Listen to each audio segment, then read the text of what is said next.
Greetings, my fellow Americans, and welcome to another episode of the Great Montana Conspiracy. As you can tell from my appearance this evening, we are actually going to have a little fun tonight and do a Halloween episode of the podcast. Of course, to keep this in mind, it doesn't mean we're going to change our theme permanently. This is just for tonight. On the subject of Halloween, as you may all be aware, is a celebration that is done every October 31st, where children go around, and all ages, whether they be young or old, and we go around and we collect treats. Now, the traditional trick or treat is omitted, and when we say trick or treat, if the house does not provide us with treats, then they end up with tricks. Therefore, the pranks that so often accompany the holiday. Now, ironically enough, even though it's possibly the broadest celebrated holiday across all religions, it is not one that is actually recognized by the United States government. In fact, in Jordan, it's actually outlawed. You cannot celebrate Halloween if you visit Jordan. So don't try. At any rate, All Hallows Eve started out as a Celtic religion known as Samhain. Now, Samhain is a tradition, revolves around the belief that the year is ending, the new year is beginning, and this is the time when the gods' realm is the closest to the mortal realm, specifically to collect the spirits of the dead who have died from the year before. Of course, spirits being as they will, they oftentimes are difficult to sway over to the land of the dead. And so the Celtics believed that if they gathered around and created big bonfires, and they threw gifts and dressed in costumes to hide themselves from the spirits, they could convince the spirits to travel over to the land of the gods and move on beyond the mortal realm, so they did not stay trapped here for another year. Of course, this faith died away, but the traditions held on. Samhain has been continued to be recognized and celebrated in the lands that are now Ireland for centuries. The name Halloween is actually a corrupted version of All Hallows Day or All Hallows Mass, which is actually an attempt by the Catholic Church to convert over individuals who are already celebrating another faith and adopting their day of faith into their own religion. Catholics are well known for this. They did it with Christmas. Christmas was originally is summer, and they moved it to winter to, of course, correspond with another holiday. In the case of All Hallows Day, or also known as All Saints Day, which was November 1st, All Hallows Eve would be the night that happened before that day. And as a consequence, when you celebrated All Hallows Day, you were actually celebrating a Catholic religion versus a Druidic or Celtic religion. It was first recognized in our country in the 1840s, even though it was brought over here by early colonists.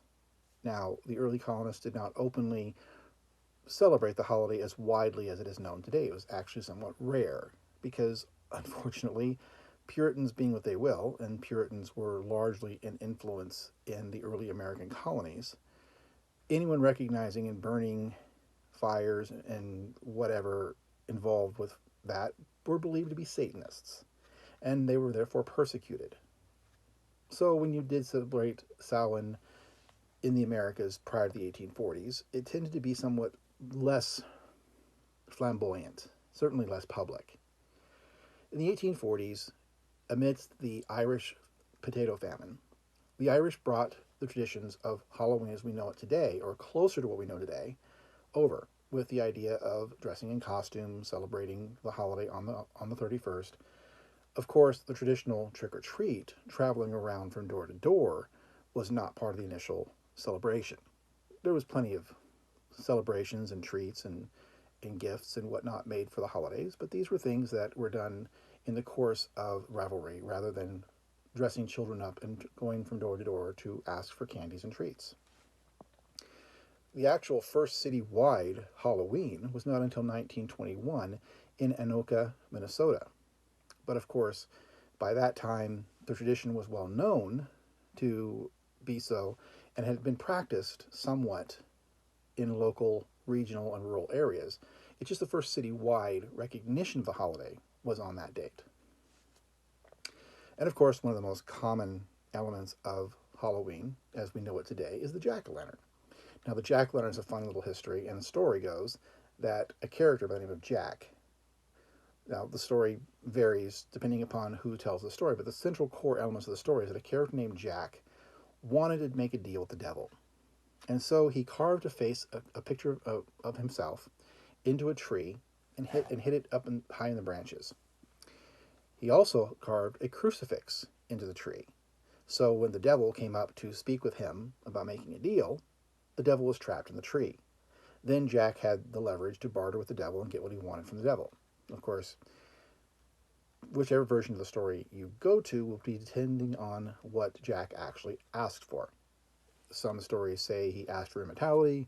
Some say he wanted his wife brought back from the dead. Another version I ran across said he asked for wealth.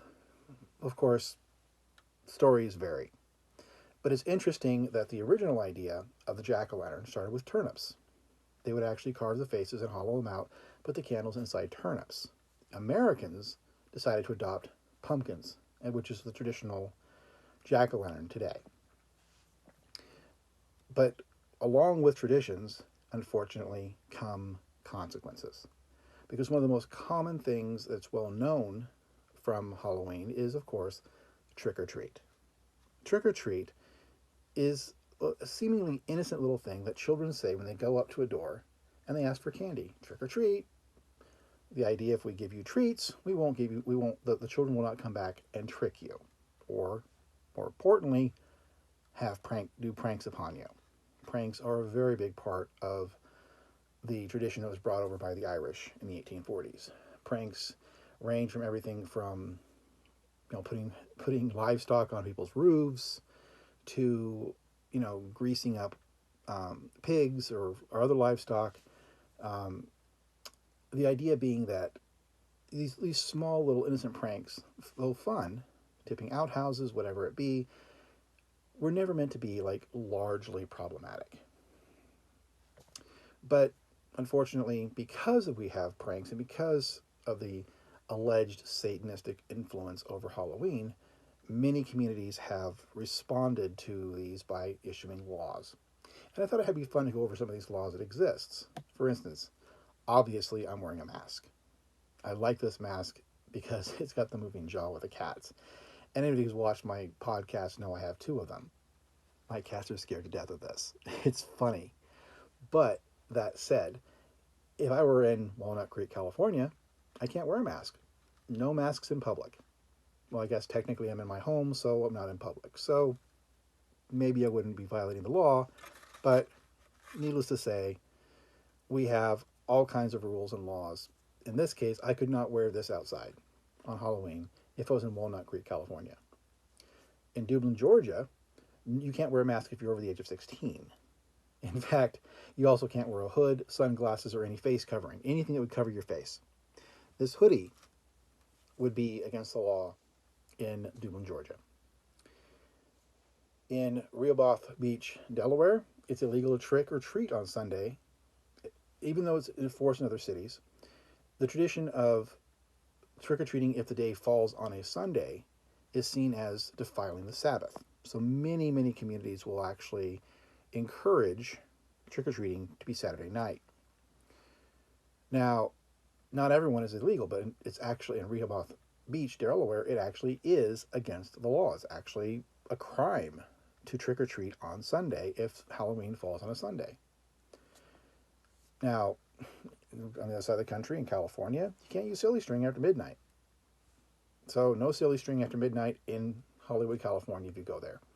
You can't trick-or-treat after the 8th grade in Bellevue, Maryland. And you can't trick-or-treat in many places on the holidays, but if you're over the age of 18 or over the age of 13 and you're in 8th grade, above 8th grade, don't go to Belleville, Maryland if you want to trick-or-treat. In fact, it's a class 4 misdemeanor in Newport News, Virginia, for anyone over the age of 12. You can get a $250 fine from it. Same in Bellevue, Illinois. The ban over 12 years old exists there, but it can be accompanied up to 6 months in jail with a $100 fine. You can't dress up as a clergy, a priest, nun, etc., or wear fake facial hair in Alabama, the entire state. It's a $500 fine. In Forsyth, Illinois, it's illegal to trick or treat without a porch light. So you can't go up to somebody's house who doesn't have a porch light and knock on the door for trick or treat. If they do not have a porch light, it's actually a crime. And you can actually get a $750 fine for doing this. Now, these may seem trivial little things, but the idea is these local communities actually try to ban Halloween by making restrictions on it. And the more restrictions they make, the more they take it away, and the more they take it away from fun. Some of it's in response to actual legitimate issues. The Hollywood issue, for example, there was a rash of problems with people, you know, going through the town with silly string, and actually, vandalizing businesses and everything. So they decided to put a ban on silly string after midnight. How effective it is, who knows? But it is what it is. It's a problem. They responded to it by banning it rather than simply trying to offer some degree of coordination. Their solution was to ban it entirely. I'm not a big fan of bans, but it's a lazy solution to getting rid of a problem that could be dealt with through education and, let's have a silly string party in the park. Everyone with silly string come down and have fun with the silly string. Give them a redirection. You don't need to ban it, but that's me. But then there are legitimate reasons that some of these cities actually did have to ban Halloween and some of its practices. Innocent trick or treats are what whole Halloween is known for. I mean, let's put a burning apple, put a candle in an apple, put it on someone's doorstep. Let's, you know, let's put the cow on the roof, tip the outhouse. I talked about this a little while ago. These are common pranks. I mean, uprooting gardens, probably a little bit more facetious, but nevertheless pretty common. In 1879, though, there was, in Newport, Kentucky, a train was stopped because they saw a body lying on the tracks. Halted the track, barely came to a stop in time. The engineer rushes off the train only to find out it's a stuffed figure that some 200 boys had arranged to put on the track, and they were all laughing at the size of the tracks. Interrupted the train. Could have been a serious problem. These kind of things, in that particular instance, by the way, no one got hurt and nobody laid blame. The conductor himself said, I used to do this as a kid myself, so I'm not worried about it. But then as the metropolitan areas grew and the rural areas shrank, a lot more of these things became more problematic because the areas were more congested. More people meant more risk of harm from these pranks. One instance in Kansas City, somebody greased the tracks of a streetcar that caused the streetcar to lose control and crash into another streetcar and caused not only property damage, but actual physical injury to people. It's very common in these cities to throw bags of flour or ash at people at these times. In some cases, people fought back. In one case, in Tucson, Arizona, when pranksters drew a wire across a road as a prank, one of the people who fell to the wire trick actually pulled a gun and shot one of the pranksters, killed him. The same year, in 1907, that happened in 1907. The same year, across the country, a woman was greeted the door. She answered the door and had a carved pumpkin thrust into her face. She had a heart attack and died. It's a prank. Pranks have consequences sometimes. 1933 saw a rash of cities across the country that were trying to demand that Halloween not only be banned, but outlawed. That it actually be a criminal offense. Thankfully, those pushes never really gained too much traction, but it was very vocal at the time. Many communities tried to deflect away from the pranks on Halloween and would encourage people to conduct their pranks the day before. So you'd have October 30th being either known as Mischief Night in the Northeast or Goosey Night in New Jersey. Other areas called it Cabbage Night. The worst possible of these happened in Saginaw and Flint, Michigan, as homes were set ablaze on what was called Devil's Night. In the 1970s and 80s, Detroit skies would glow orange because pranksters would go around and set fire to the trash cans. This prompted neighborhood patrols and curfews by 1990 to try to prevent this. So you can see not all the pranks were innocent. And certainly there have been some calamities and some difficulties caused by the Halloween pranks. But the question is, does that really outweigh the fun part of it? Because we have some that are more obnoxious than others, possibly causing more harm, do we outlaw Halloween? In fact, I'm actually one of the advocates that we should actually make Halloween a legal holiday. I mean, of course, you have politicians, they have everything ranging from Christian influence to the belief that making Halloween legal would endorse the pranks. But I'm the kind of person who sits back and says, honestly, how many Christmas trees set fire every year? And by the way, I have the answer for you. According to the National Fire Protection Association, there's an average of 160 trees that catch fire every year. Christmas trees, 160. These examples I gave you are extreme examples. But they're not, they're pretty much isolated examples. They're not nationwide. They don't happen in mass number. And as a consequence, and when you do have something that happens in large quantity, like you have houses set on fire, obviously you have a problem. But it's not something that should cause an outlawing of the concept of Halloween. In fact, the more you embrace it, the less likely that kind of stuff is going to happen, in my opinion. I mean, after all, we had Prohibition. Did stopping alcohol stop the crime associated with alcohol? Of course it didn't. As soon as alcohol was legalized and the government started overseeing it again, once again, you no longer have you still have alcoholism, of course. You still have drunk driving. You still have issues associated with it.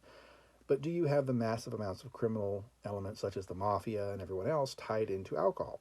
Of course not, because it's no longer illegal. Criminal misconduct tends to die down when something is legalized. Because, honestly, let's face it, criminals like doing things that are against the law. They like to do things that break the rules, not things that go along with the rules. So I'm one of those people who actually sits back and thinks that Halloween should actually be a fun and legal holiday. But let me know what your opinion is. As always, if you're watching this video, you understand this is normally a political video attacking the corruption in the state of Montana and overall the entire country.